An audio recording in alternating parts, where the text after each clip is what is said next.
To comply with Microsoft's modern authentication by September the 16th, this video will show you how to uninstall the Mail and Calendar app, install the correct Outlook app, and add your Outlook, Hotmail, or Live accounts.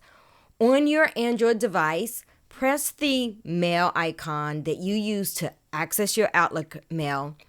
Hold it down until the next screen appears. Your icon may be different than mine. Press uninstall, then OK.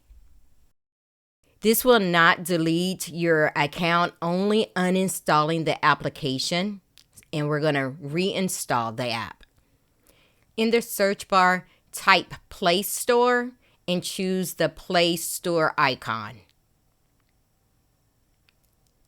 Now we're going to click on Search Again and type in Outlook. Then go ahead and click on Install Outlook and give it time to load.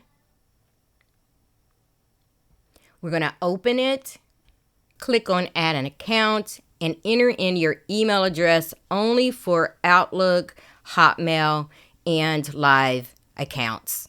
Next, enter in your password. If you want to add another account, go ahead and click the Add button at the bottom and repeat the same steps, and you'll be all set to go. Now you'll see your Outlook icon on your phone.